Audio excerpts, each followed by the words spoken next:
Something has took place. That spirit that came out of that body when he screamed. Afatra nitoriny ny mpaminany William Marion Branham mitondra ny lohateny ny velona maty nalevina nitsangana avy ny alahady fa 7 marsa 7 tao Jeffersonville, Indiana, USA. And buried, he carried my sins far away. Zavatra ambony lavitra tokoa no zay mety ho voaton'ny olona no tsapany fonay anio raha mivoreto zahay amin'izao maraina masina sy manakaja indrindry zao. Ity marain'ity dia maneho an'ilay fotoana nahatonga ny fivavahanay ho azo tsapaitanana satria nitsangana indray teo ny zanakao malalanao zay tonga mba hanafitra ny taranak'olombelona rehetra. Ary eto zahay zao maraina zao noho ny fankalazanan'io fandresena lehibe faratapon'io tompo zay mahatonga anay ho mihoatra noho ny mpandresy manoloana ny fahafatesana ny elo sy ny fasana. Ary isaoranay ianao satria taoriny reny taona maro lasy reny dia indro fa tafavory maraina be hatrany zahay amin'izao maraina ny pasika zao mba hanompo azy satria inonay fa ho avindray izy. Ary tianay ny angataka ny amelanao an'izay rehetra hotanay sy ny tsy fankatoavanay ka voatahiry ampanganay. Raha indro fa mibebaka mpanetretena ny amin'ny fatosoanay zahay sady ekenay ny fanavotany ny amin'ny otanay. Sitrano ny aretina eto anivonay tompo, ampio zahay raha maka ny teninao masina zay fototry ny fahamarinana rehetra navelanao anay mba ivelomana sy inona. Ary tsy ho an'izao andia no mivory eto zao ihany no angatahanay fa ho an'izay rehetra mivory maneran-tany satria amin'ny fijeriliana sy ny fony talao no iandrasanay ny fiverenany. Ao anaty aizina no misy anay ankehitriny ao anaty fahasimbana ary koa amin'ny fotoana rehetra dia mety isy olona tsy mahafehtena no zay natesitra azy fotsiny ka anodina n'ilay bokotra kely dia mety hipoaka sy ho ravo zao tontolo zao. Arak'izay nolazain'ireo manam-pahefana taminay fa tsy haritra fa tsy ora vitsimonja ny ady raha sanatria ka isy indray. Ary hita fa eo amorony ny ady hafa indray no misy anay ankehitriny. Fa ny fiangonana kosa dia eo amorony fitsanganana be voninahitra indrindrio satria hiarakarina amin'ireo masina zay nodimandry zahay ka hitsena ny tompo eny amin'ny abakabaka hiaraka amin'ny mandrakizay.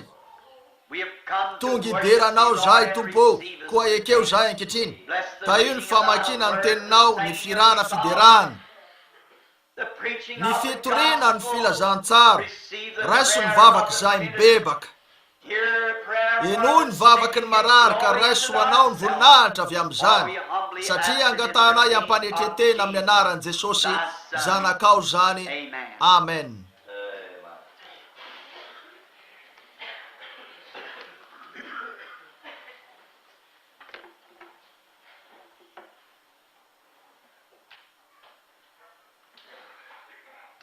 Ho anareo te handray ny soratra masina ho vakitsika anio maraina, mialatsiny zahay fa hitany tsy fampiny toerana ametrahana an'izao andian'olona mahafinaritra zay tonga anio maraina be zao mba hanompo hiaraka amintsika avy amin'ireo fiangonana isan-karazany sy avy amin'ireo zaratany isan-karazany, eny avy amin'ireo firenena isan-karazany aza no mivory eto amin'ny tabernakla anio maraina amin'izao fanompona be voninahitra indrindra ho an'ny tompo zao. Tika anareo raha amatika ao amin'ny bokin'ny Salamo 2:20. Fantatro fa tsy dia fahita loatra ny mamaky an'io andalana io amin'ny fivoriana ho an'ny pasika kanefa misy zavatra tsy fahita ataon'Andriamanitra. Anaketiny aorin'izao fotoana zao hofaranatsika ny fivoriana afakadiny ray mba hahafanareo misakafo maraina, aveo anompoka ny fivoriany sekolalady amin'ny 7 ora sasany. Raha vao vita ny fivoriany sekolalady dia isy batisy eto amin'ny ny dobo-drano, aveo anitolakandro amin'ny 9 ora hozaraina ny karatra fangataham-bavaka mba anaovana ny fivoriana hoety manasitra na rariva. Ary raha misy olona tianareo ka marary na mananjavatra ilaina, azadininy mitondra azy ireny rariva. Ary satria androany raha marina no fotoana farany ananatsika atoato, raha pitso amin'ny 5 maraina ny tenako dia anainga ho any Los Angeles sy ny any amorontsiraka andrefana mba hanao fivoriana fanesy. Ankehitriny ao amin'ny Salamo 2:20 amaksika. Andriamanitro, Andriamanitro, nahoana nde mafoy ahy ianao?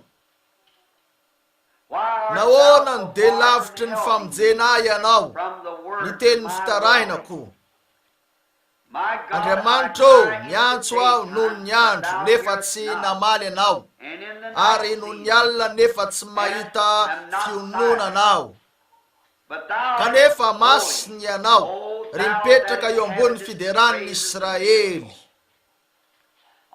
Ianao no notikiny ny razanay, natoky izy ka namonjy azy ianao. Ianao no nitaraina ka afaka izy, ianao no notikiny ka tsy menatra izy.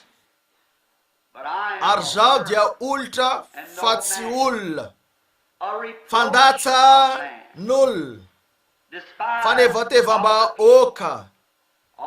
Zay rehetra mahita ahy dia manaraby ahy. Manondro molitra izy, sady mifikify-doka manao hoe ankino amin'ny tompo dia aoka izy amonjy azy. Eny, aoka izy anafaka azy raha makasitraka azy izy. Fa ianao no nampivoaka ahy avy tao an-kibo, nampandry ahy fa izay ianao fony aho mbola nampinonoiny reniko. Nankinina taminao hatrany am-boka aho, hatrany an-kibon-dreniko dia Andriamanitra ianao.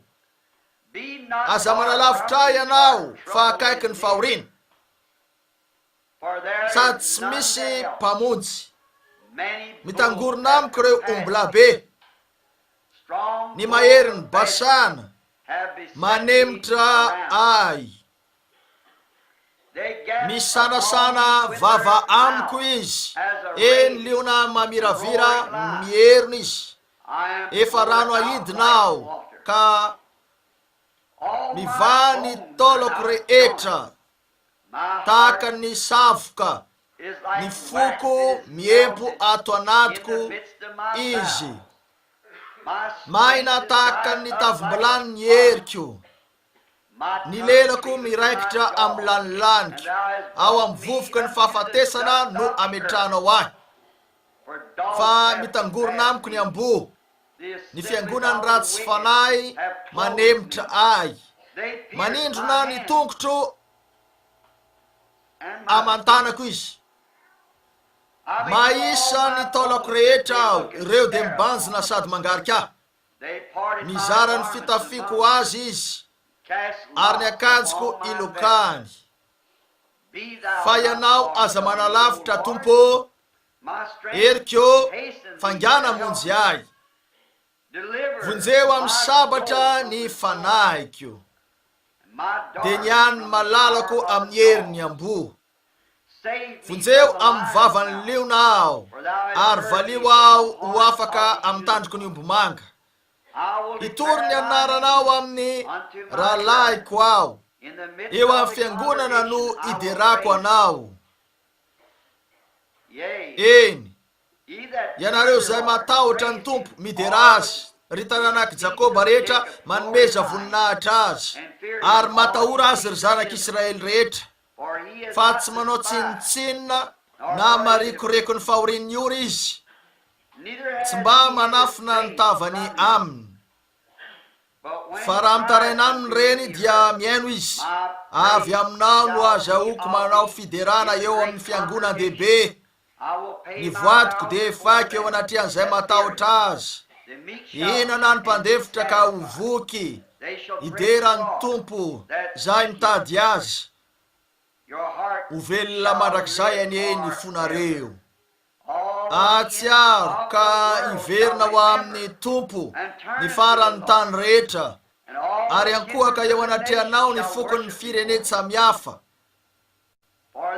fa any tompo ny fanjakana ary manapaka amin'ny fireneny samihafa izy inana sy ankohaka ny mpanefoefo rehetra amboniny tany anatrehany no iondrehan'izay rehetra efa hidina any amin'ny vovoka ka tsy mahavelona ny ainy isy taranaka anompo azy ary ny tompo dia holazaina amin'ny taranaka ho avy isy ho avy ka hanambara ny fahamarinany amin'ny olona zay mbola ateraka fa izy no nanao zany. Ny tompo ane anampy ny fitahiny tamin'ny famakina ny teniny. Te akao no zao fankalazana ny marainy zao teny 5 ka ezakao manodidina ny reto teny 5 reto ny aneo ny atapoko aminareo zay tonga anompo an'io maraina.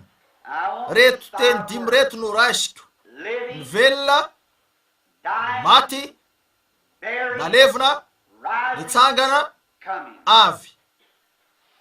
Ary everiko fa voambaran'ilay poety tao amin'ilay hira ny tiako holazaina aminareo raha nanoratra an'izao iry zao izy: ny velona nity ahy izy, maty namonjy ahy izy, nalevina nitondra ny otako lavitra izy, nitsangana nanamarina maimaim-pona ho mandrakizay izy, ho avy izy ndray andro any. Andro be voninahitra. Tsy mbola nisy ny velona tamin'ny fiainana toy ny azy,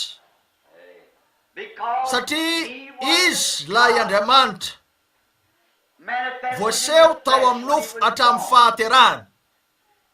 Fampisehoana ny maizy an'Andriamanitra ray izy,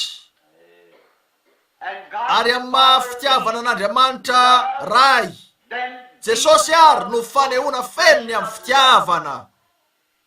Efa fitiavana izy hatramin'ny fotoana voalohany nanafisafony reo tany anjazamena kely nitakolaky ny reniny.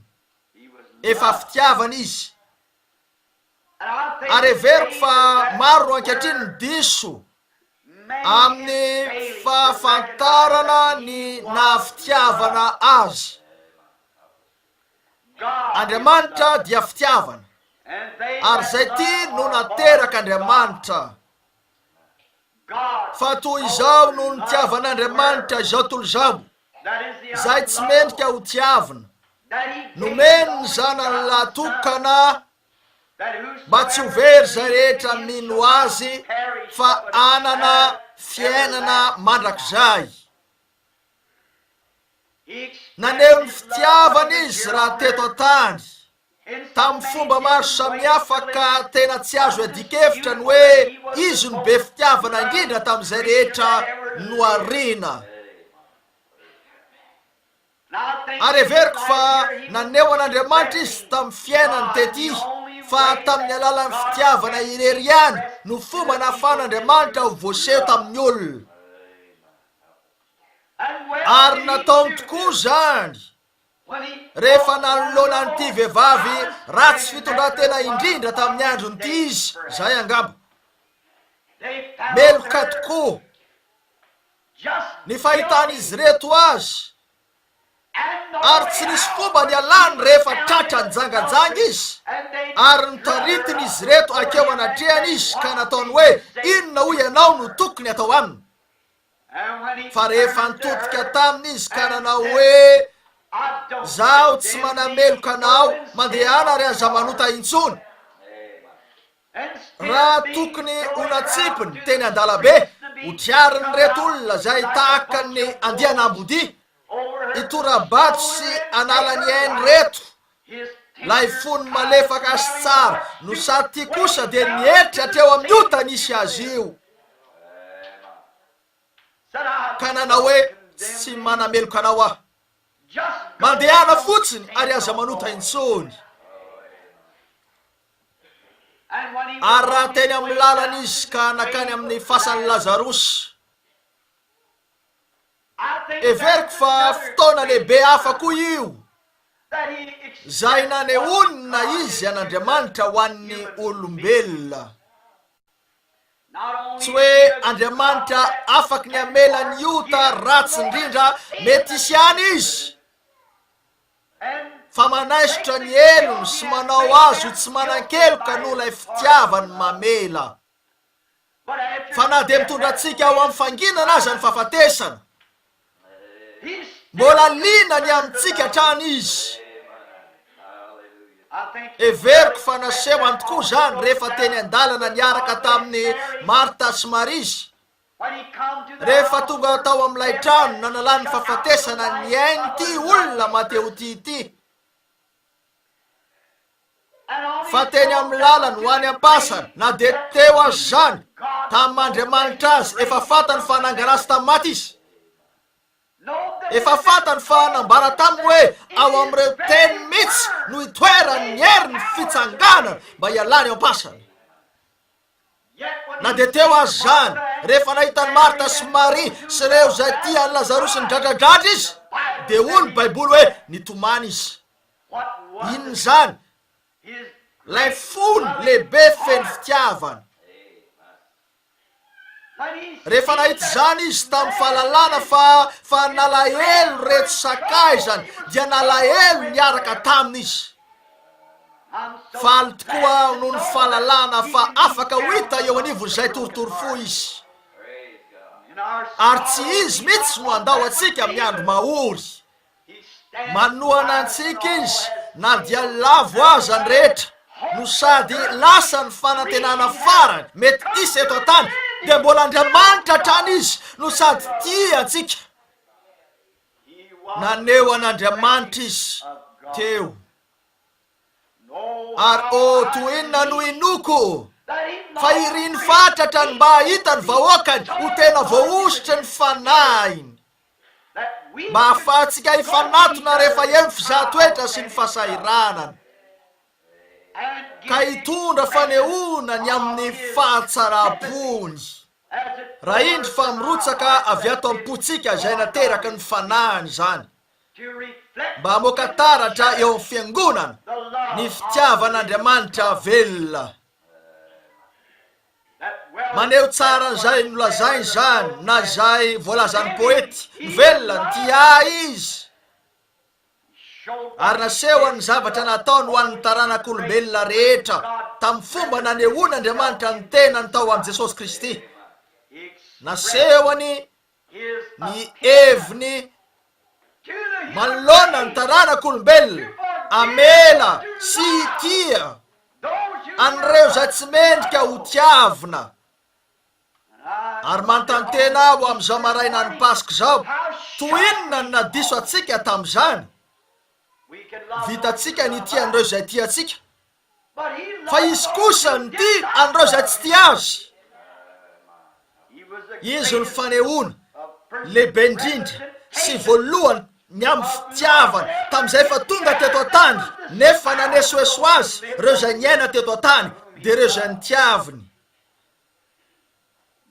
tsy misy olona navita ny ty to azy ary tsy mbola nisy olona nakalaina to azy nakalain'izy ireo izy no esony sady no laviny kanefa tsy nanakana ny fitiavany zany ny omezany izy rehefa niantona teo amin'ny azo fijaliana taorininy eo fiainana ny velomany zay tsy nanao afa-tsy ny soa io namelany zay meloka nanasitrana ny marary sy nanao zavatra soa rehefa teo amin'ny fofonay ny fara teo amin'ny azo fijaliana izy ka nirora ny fanesona sy ny fitenenany ratsy avy tamin'ireo zay teo no niraraka teo amin'ilay tavany masina dia niatso tamin'ny fofeny fitiavana izy hoe raha eo mamela azy fa tsy fatany zay ataony. Afaka nalala izy tamin'ny Mahandriamanitra azy, nalala izy. Ary zay no antony nahafahany tiatsika fonisika tsy mendrika ho tiavana satria Andriamanitra izy ka mahalala. Nivelona ny tia izy, tsy mbola nisy nivelona tamin'ny fiainana toy zany satria voasary ny fitiavana io. Maty namonjy izy. Ny fahafatesana rehefa atao amin'ny saedena, nitaky Jehova Andriamanitra ny fahafatesana no saziny niota, ary tsy azo ovany zany. Tsy misy fomba hafa azo atao eo satria ambony indrindra Andriamanitra, ary tsy manapetry izy, no sady mpitsara ny lanitra sy ny tany rehetra. Ny saziny niota dia fahafatesana, ary tsy nisy afaka nandoha ny vidin'io sazy io ho an'ny hafa, satria ny olona rehetra na dia vitany aza ny fato ho an'ny olon-kafa dia efa meloka hatramin'ny voalohany izy. Tsy nisy afaka nampy ny hafa ny tsiraray amintsika satria samy meloko sika. Teraka tao amin'ny ota, notoritoronina tamin'ny eloka, tonga teto an-tany mpandainga, ary tsy misy taratry ny fanantenana dia kely azy. Noelohin'Andriamanitra ho faty sika, ary teo ambanin'ny fanameloany io ny zavaboary rehetra nietsika teto an-tany.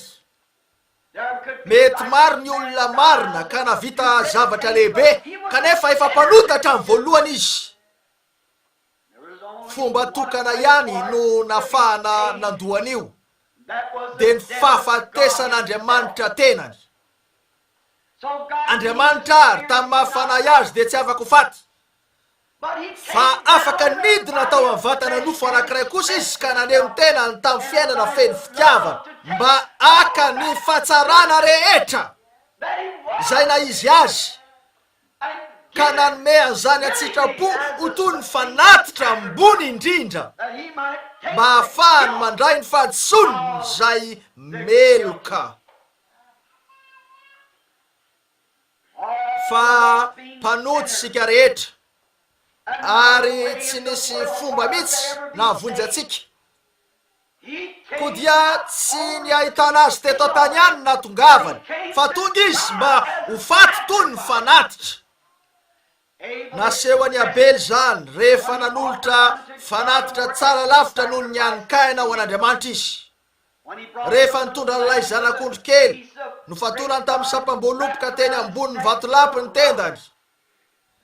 Ny tsilany teny ambony vatolampy lay zavatra kely dia nalefa ny aorina ny saokany kely ka tamin'ny vato no nikapohany an'ilay tendany kely, dia ny barareka sy ny alainy zany niporitsaka ny raha, ka tonga feno raha reto volony kely fotsy miolakolana.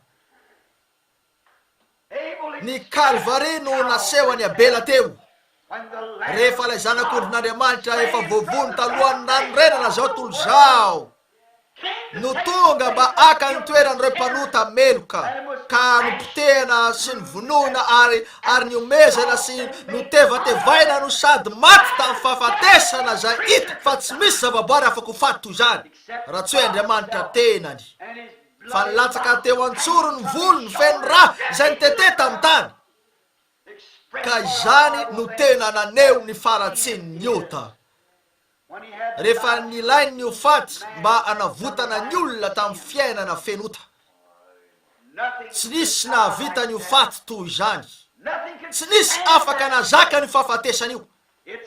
Voalaza fa fony no le fony izy ireo lany voany, dia rasy rano no nivoaka teo. Vao tsy ely zay nisy olona niresaka tamiko ny amin'io, fa ny siantifika nanao hoe fomba tokana ihany no mety ho nisin'izany, fa tsy noho ny lefina Romana no nahafaty azy, tsy noho ny fahaverezan-drà koa no nahafaty azy satria mbola nisy rata ao amin'ny tenany, tsy noho ny lefina romanina no nahafaty azy, na ny fantsika naletika tamin'ny tanany, na noho ny satroka tsilo nataon'izy ireo tamin'ny lohany, fa noho ny alahelo nahafaty azy satria tonga tany amin'ny azy izy fa ny azy tsy nandray azy. Fona ratra no nahafaty azy tamin'ny alalany fa reto zavaboary voafetry reto mihitsy zay nahafatesany mba hanavotana azy no nandrora ny tavany sady nilaviny ny olona izy. Davida 800 taona talohany io nika izy tam'ilay feo nikany teo Kalvari mihitsy hoe Andriamanitra nahoana ny de mafoy ahy ianao. Mahatsiravina tokoa ny zavatra vita niota, mampisaraka ny olona amin'Andriamanitra io. Nefa izy no fanaritra noho niota, izay nilaina natolotra noho niota atsika, fa nisarahina tamin'ny fanatrehan'Andriamanitra izy. Niota no nampisaraka azy, napetraka Andriamanitra teo aminy niota atsika, ka tafasaraka tamin'Andriamanitra izy, ary zay no nahatonga azy nika hoe nahoana ny mafoy ahy ianao. Fa noho izy nahafoy ka naka ny toeran'io sy ny fahitany fa ilay vahoakany izay nahatongavany mba ho mpamonjy sady hanolotra fiainana ho azy no nanda azy, nahory azy loatra zany dia navaky fo azy ka nahatonga ny ra sy ny rano ary reo akora simika tao amin'ny tena no tafasaraka. Tsy ahalala mihitsy ny olona hoe tohinony zany, zay ny mahatonga hoe tsy nisy navita ny ho faly tahaka zany.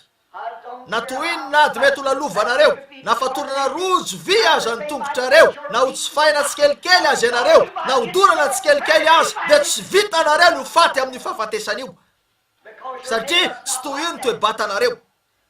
Nilainy no Andriamanitra, nilainy ny nanana toe-batana ambony noho ny olona tsotra, Andriamanitra ny maty.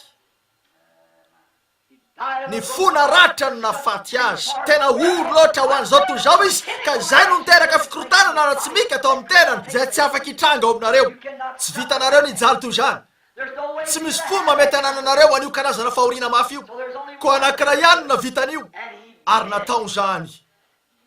Niantona teo io aina sarobidy zay tsy nalala fa tsy fitiavana sy nanao soa io, niantona nanelanelana ny lanitra sy ny tany, nakarina avo ny boridana tanteraka, menatra eritrereto raha ianareo io, ny boridana tanteraka. Tsy misy dikany ny henatra mety ho tsapanareo manoloana ny tsapan'Andriamanitra zay niantona teo. Fantatro fa misy zavatra kely atao eo amin'ny sariny azo fijaliana toy ny hoe nisy zavatra natao nanodidina azy, fa tsy zay no tena nataon'izy ireo. Nisy an'io teo satria nisy mpandoko nametaka an'io, nesoron'izy ireo tamin'ny avokoa ny fitafiny, akanjo lava ny teny aminy kanefa nendahany izy ireo sady nilokany zany.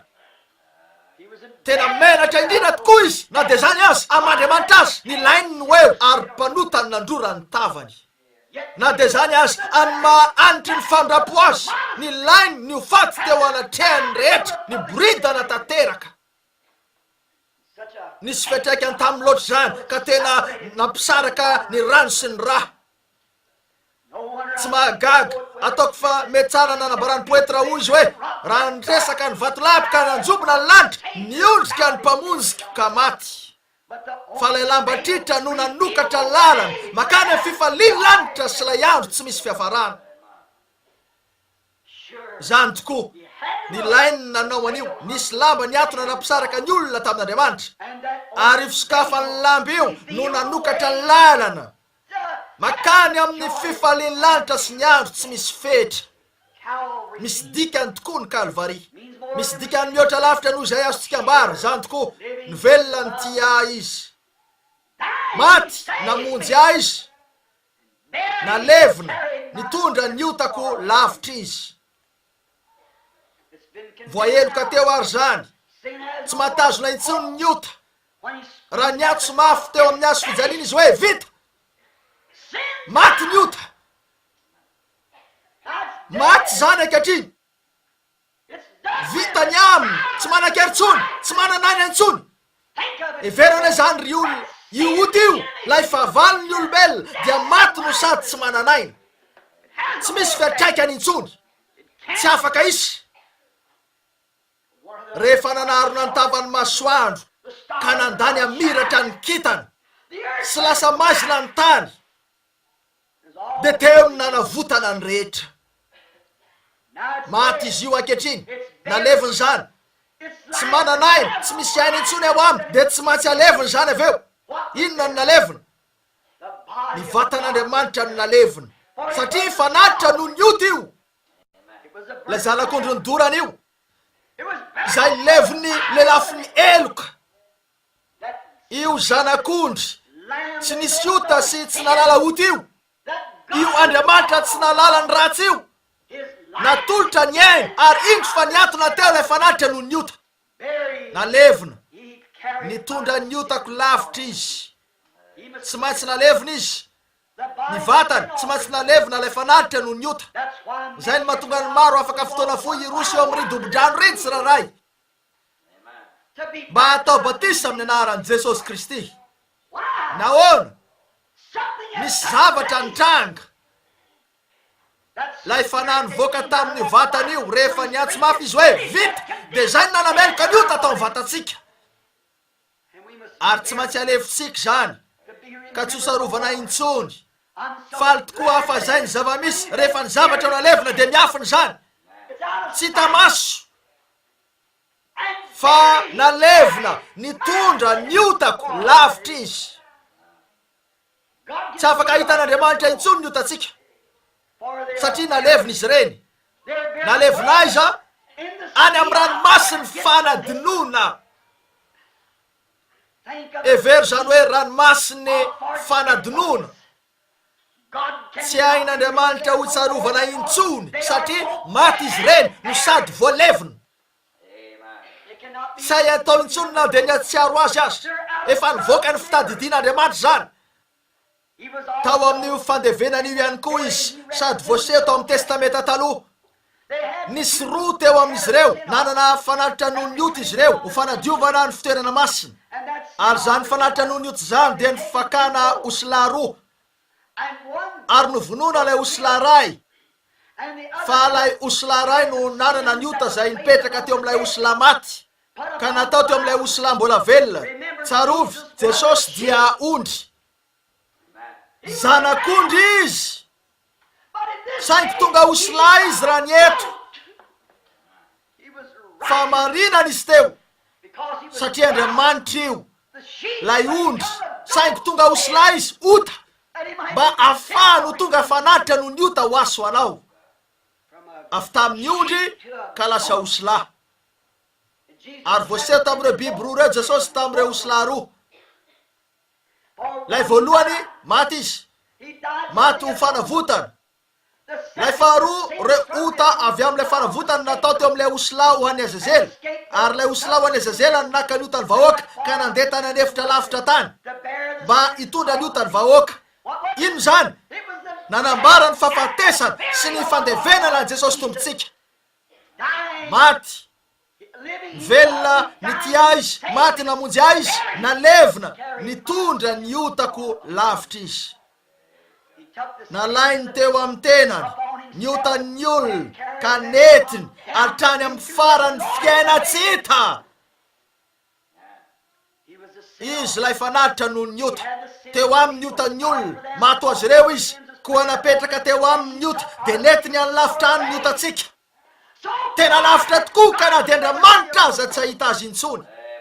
Every zany, afaka anao mafy ny fiangonana hoe Alleluia ho an'ny mpamonjy toy zany. Tsy hoe voavela fotsiny niotatsika fa nalevina ao amin'ny ranomasiny fanadinoana mba tsy hosarovana intsony. Nalevina, nitondra niotatsika lavitra izy. Tsy afaka hitamberina intsony ao amin'ny fitadidiana ireny satria efa lasa, efa tsy takatry ny fijerin'Andriamanitra, tsy afa mihetsika intsony, efa tafasaraka, efa voaroaka, tsy tsaron'Andriamanitra intsony reny. Ahoana tokony faly ny fiangonana ny maraina amin'ny fahalalana hoe tsy ho tsarovana intsony niotatsika. Nalefa ao amin'ny ranomasiny fanadinoana zany, any amin'ny pasana no sady tsy afaka hitsangana intsony. Mato mandraka zay no sady no adinoina tahaka ny hoe zavatra tsy mbola nisy hatrizay hatrizay. maty namonjy ahy izy saingy naleviny nitondra ny otako lavitra izy netiny lavitra tokoa zany ka lasany amin'ny ranomasiny fanadinoana. Oh, fatatsika fa mino an'ireo zavatra ireo tokoa ny eto anivontsika sady azo antoka tokoa fa mariny zany fa marinan'Andriamanitra zany reny zava-dehibe reny de avy noho izay mety ho azon'ny olona mba tsy ho vitantsika mihitsy ny anambara ny fakasitrahantsika ny amin'ny zavatra toy zany nefa io pasik'io nitsangana nanamarina ahy mahay maim-po no mandrak'izay izy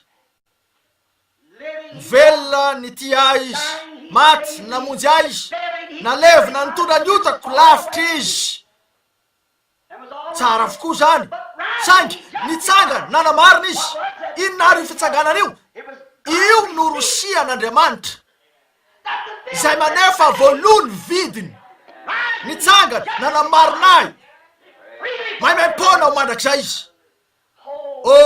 Mpamonjy toino nitsangana inona nataon'Andriamanitra teo afaka ijany olona afaka ho fatiny olona afaka levina ny olona saingy ny pasika no lehibe indrindra tamin'izy rehetra satria ny fankasitran'Andriamanitra no nisy teo tateraka avokoa re lalako izy no natateraka zay notakiko natsangany tamin'ny maty izy nitsangana nanamarina ahy mahay maim-pona ho mandrak'izay izy isaorana neny anarany masina tsy magaga raha miteraka fihetsepo zany tsy magaga raha toka tsy matsindry fony olona miaraka amin'ilay finoantsika mpandresy de afaka ijoro eo sika ka ilaza hoe no marinona ho mandrak'izay sika mahay maim-pona satria maty sy nalevina izy ary nanangana azy Andriamanitra ny maraina ny pasika ka nasehon'Andriamanitra teo fanekeny io de zay zavatra rehetra nataony voaloha tsara tokoa ny rehetra afaka de malalaka ianareo ankehitriny nitsangana nanamarina ahy mahay maim-pona ho mandrak'izay izy. Tsy misy mihitsy afaka hafantatra ka afaka azo an-tsaina hoe andro lehibe toinona moa io rehefa nitsangana izy ka nahity zany reto anjely mira fiderana n'Andriamanitra tany amin'ny lanitra ny lanitra ny anjely no sady ny faly raha nika mafy re olo-mason'ny testamenta taloha tao paradisa hoe alleloia nitsangana nanamarina izy niororo ny lanitra niororo ny tany niororo ny paradisa ary niororo ny elo rehefa nivoaka io fe mahery io de iny fa nivoaka ny fasana izy nitsangana nanamarina ahy mahay maim-pona ho mandrak'izay izy. La koa afaka iran'izany re olo-masina maty ao aminy raha mijery an'lay fahasoavana mahagaga nisy teo sika sady toy inona no nanaovan'Andriamanitra ny tompo-kase no fankasitrahana vetivety foana de tsy ahita intsony zao tontolo zao fa ianareo no ahita satria itsangana maty aho ka hoeo aminareo eno ao anatinareo mara-patonga ny fatapera zao tontolo zao mba ho fanamafisana ho pirofo fa marina ny voalazan'Andriamanitra ary marina ihany koa ny lazay o Jesosy ho avy amin'ny endriky ny fanahy masina aho ataoko eo aminareo ny fonena ka hivelona mandrak'izay miaraka aminareo aho koa reo olo-masina manana an'io fanantenany fitsanganana io ampony de afaka anao zao iny zao amin'ilay maraina mazava tsy misy rahona rehefa hitsangana ny maty ao amin'i Kristy ka hifampizara ny voninahitry ny fitsanganany rehefa iangona any an-trano ao an-danitra reo voafidiny miaraka amin'ny antoka tanteraka miaraka amin'ny tompo-kasen'Andriamanitra miaraka amin'ny rosiny soratan'Andriamanitra tenany rehefa isy ny atso avy any ambony de hoe wow tsy hoeny zany tsy magaga raha hozy reo hoe nivelona ny ty ahy izy maty namonjy ahy izy nalevina nitondra ny otako lavitra izy nitsanga nanamarina ahy mahay maim-pona ho mandrak'izay izy voavela ny fahotana azo atao hoe angano reny fanalitra rehetrareny hoe tsy naomby reny fanalitra rehetrareny fa ny maraina ny pasika rehefa nitsangana izy de niprofona Andriamanitra fanekeny izy io tsy mahagaga raha manosika ny foko anao alleloia zany tsy mahagaga raha tonga ny olona tsy atahotra ny fahafatesany zany atonga ny olona hiantso ny zavatra tsy misy sotony misy satria nahoana nitsangana nanamarina izy. Ahoana no nafantaranareo hoe nitsangana izy? Satria nitsangana tampotsika izy vo marina mahay maim-paona ho manak'izay. 40 andro tatio arina raha nitsangana teo izy ka niresaka tamin'ireo zanany dia nanomboka tsy nahatana intsony ny hery ny fanotonany tany. Vita ny asa teo, voalohany sazy teny an-tanany Rosia, avy amin'Andriamanitra i Rosia io. Nananjanaka maro izy dia ny fiangonana, reo mpino, resy ny ota rehetra, voazava tsara ny lalana. Tsy afaka anjanona teto an-tany tsony izy. Inona ny miazona antsika eto? Ny hery fanotonany tany. Nanomboka namotsika ny hery ny fanotonany tany. Tsy nahazona intsony zany. Nahoana? Efa tapitra ny rehetra tamin'ny fotoana io. Inona ny tranga? Nanomboka niakatra niala tamin'ny tany izy. Mandehanany amin'izao tontolo izao ka toriny filazantsara amin'ny voary rehetra izay no nivoaka ny molony. Mandehanany amin'izao tontolo izao ka toriny filazantsara amin'ny voary rehetra izay misy tsy atao batisa no vonjena fa izay tsy mino no hoelohina. Ary izao famantarany izao no anaraka izay mino. Amoaka fanahy ratsy amin'ny anarako izy. Iteny amin'ny fiteny tsy mbola hainy izy. Raha ndray mena rano na isotro zava-mahafaty azy izy dia tsy ampanina azy zany. Ametra tanana marary izy dia ho sitrany reny. Satria velao tsy manam-pahefana amiko ny hery fanotonany tany. Ny ota tsy mahazona intsony. Mato anareo aho. Nomporofon'Andriamanitra zany sady nomeno Rosia ny fitsanganana. Ary satria velona aho dia velona koa ianareo. Iverina aho ndray androany. Ho avy izy ndray androany. Oh, andro be voninahitra. Koa rehefa nivelona, maty, nalevona, nitsanga, avy lay farantenan'ny fiangonana amin'izao andro zao. Nivelona, nitia izy, maty, namonjy izy, nalevona, nitondra ny otako lavitra izy, nitsanga, nanamarina mamem-pona marak'izay izy. Ho avy izy ndray androany. Oh, andro be voninahitra. Inona moa zany? Zavatra dimy avy amin'ny litera dimy. Jesus. Nivelona nitia izy, maty namonjy izy, nalevona nitondra ny otako lavitra izy, nitsanga, nanamarina mamem-pona marak'izay izy. Ho avy izy ndray androany. Oh, andro be voninahitra. Miandry ny fiaviany faharosika amin'ilay maraina mazava tsy misy rahona rehefa hitsangana ny maty ao amin'ny Kristy ka ifampizara ny voninahitra fitsanganana io. Rehefa iangona ao an-trano ny any an-danitra reo voafidiny, rehefa isy ny antso avy any ambony dia hoeo aho. Nahoana? Ananako ny Rosia. Nitsangana izy. Ahoana ny lalanao zany? Velona tapoko izy. Velona ampony fiangonana izay mino. Saintsainy zao andro sakaizy. Hovonina ny dobo-drano zay fa misy rano mafana afaka fotoana fohy mba hanaovana batisa raha vao tafaverina eto sika. Andesika iondrika fotoana fohy. Manontany aho ny maraina moa ve misy anakiraina maro eto anifitsika izay tsy mbola nahatsapa tsara ny lanja nifanaritra io ka nanaiky azy. Nefa tiny no tsarovana bavaka mba hahafahan'Andriamanitra miteny ao am-ponareo amin'ny fomba miavaka ka anekenareo ny fanaritra natao no fanadiovana ny fanahinareo. Ary tsarofo fa tsy hoe fotoana hafana manao satroka na akanjo vaovao ihany no hankalazaintsika androany. Tsara tokoa zany fa maneho ny endriky ny zava-baovao zany. Nanao zava-baovao Andriamanitra. Tsara tokoa zany. Saingy tsy zay ihany, tsy zay ny dikany Pasika. Na ny hoe ny fitadiavana ny bitro ny Pasika sy ny atody miloko sy ny zanaka akoho fotsy sy ny sisa. Tsy zay no heviny ny rahalahy. Fiombiana ny Pasika. Fandresena nasehon'Andriamanitra teto tany zany. Rehefa nanangana ny zanany tamin'ny maty izy. Mba tsy ho very zay rehetra mino azy. Fa anana fiainana mandrakizay. Afaka ho ao amin'ny fiainanareo manokana fitsanganana. Raha tsy anananareo zany, tianareo ve nanangana ny tananareo amin'izao maray zao raha mbola eo am-pindrehana mba ilazana hoe Andriamanitra tsarovy aho mba ahafahany ho ainy fitsanganana io petraka ato am-poko. Tianareo ve nanangatanana ka hoe mivavao ary Rabranam fa manangatanana itahy anareo ny tompo.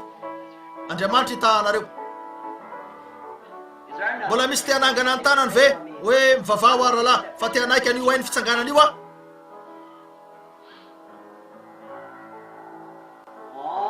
Amin'ilay maraina mazava tsy misy rahona. Every kely zany raha eto ampirana. Hitsangana zay an'i Kristy. Ka ifampizara ny voninahitry ny fitsanganany. Rehefa iangona ery ampita reo voafidy. rehefa isy ny antso avy any ambony dia hoe wow. Rehefa isy ny antso avy any ambony, rehefa isy ny antso avy any ambony.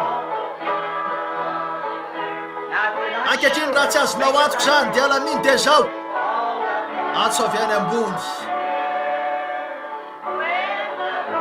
Rehefa isy ny antso avy any ambony dia hoe wow.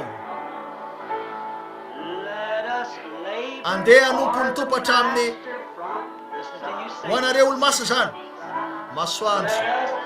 Andeha hiresaka ankehitriny ho anareo kristianina tsy tianareo ve nanao voady amin'Andriamanitra mba hanompo sy asa bebe kokoa amin'izao taona ho avy zao, atsangano amin'ny tananareo. Rehefa isy ny antso avy any ambony dia hoe wow, hitanao Andriamanitra. Rehefa isy ny antso avy any ambony, rehefa isy ny antso avy any ambony, rehefa isy ny antso avy any ambony, rehefa isy ny antso avy any ambony dia hoe wow.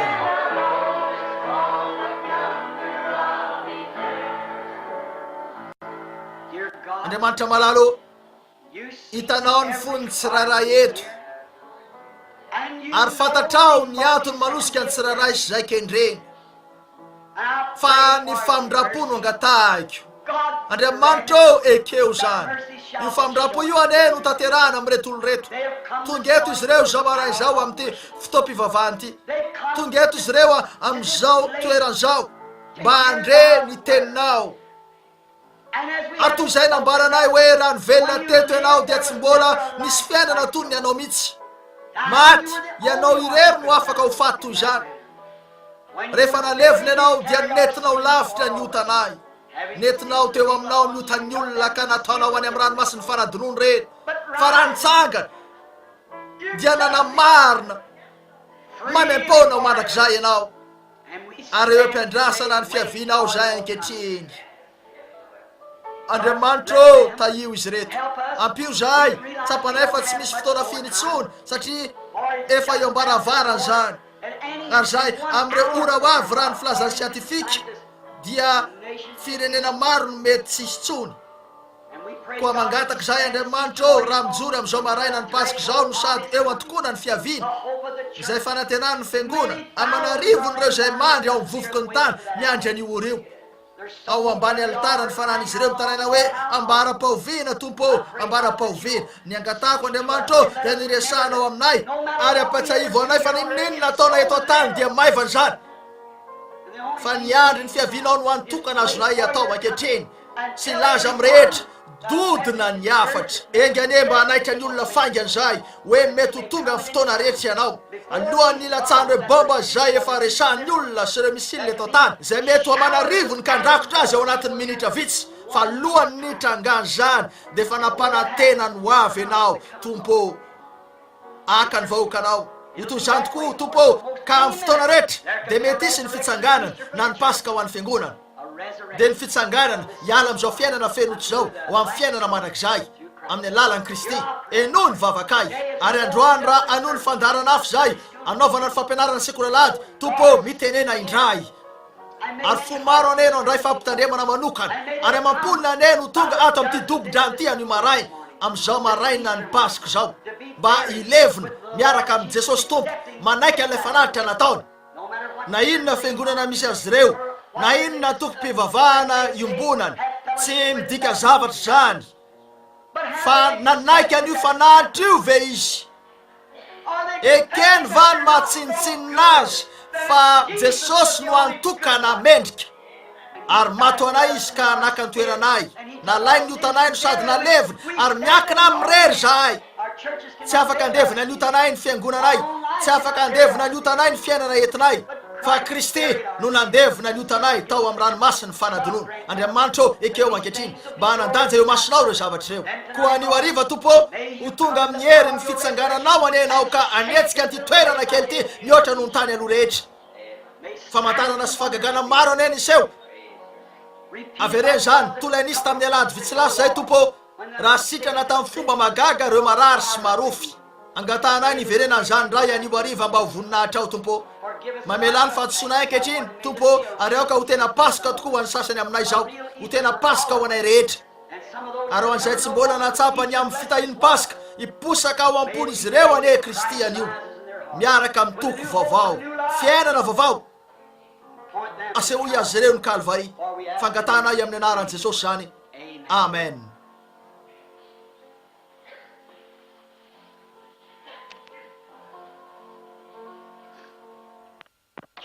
Firy aminareo no tiany tompo atsangano fotsiny tanana.